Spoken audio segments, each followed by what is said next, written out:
C'est un processus qui a commencé il y a aujourd'hui 9 mois avec la phase de diagnostic que le consultant a eu à faire et qui a été suivi de plusieurs ateliers thématiques dans les pays pour permettre d'identifier et d'évaluer les risques du marché, les risques auxquels sont confrontés les acteurs, ainsi que les risques qui sont issus des produits qui sont négociés sur le marché. Avant de mettre en place cette cartographie-là, on a besoin quand même de faire un diagnostic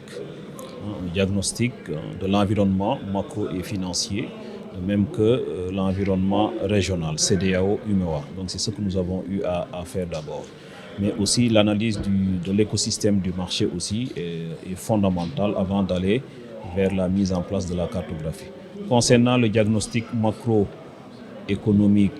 financier international, nous sommes revenus donc, sur la période Covid-19 qui a été marquée par l'intervention des banques centrales comme la Réserve fédérale américaine, la Banque centrale européenne, en tout cas les grandes banques centrales internationales qui avaient injecté beaucoup de liquidités au niveau de leurs économies, et on a constaté que c'est à partir de là qu'on a commencé à voir l'inflation venir. Donc ça veut dire que l'inflation dont on nous parle en 2022, en réalité, les signes avant-coureurs sont apparus depuis 2021 à cause donc de ces politiques monétaires très accommodantes appliquées par les grandes banques centrales. La guerre en Ukraine aussi est venue compliquer les choses, notamment avec les chocs qui ont été constatés sur les marchés de matières premières, agricoles, les produits alimentaires, de même que les marchés de l'énergie, comme les marchés de l'énergie, le pétrole et le gaz. Donc nous, on a subi de plein fouet ces chocs-là, donc il fallait que la Banque centrale réagisse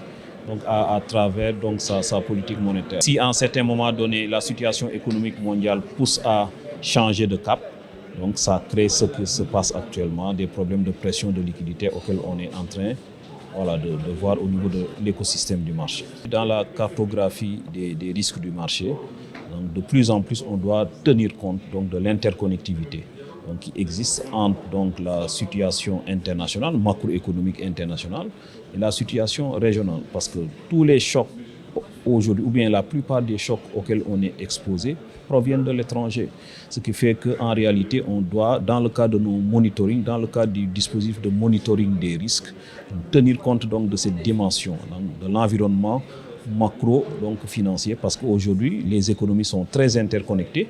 À l'intérieur des économies aussi, les marchés financiers, bancaires, politiques monétaires, tout ça c'est interconnecté. La situation même de réserve de change de la Banque centrale a une influence sur la politique monétaire. Nous vivons dans un monde interconnecté.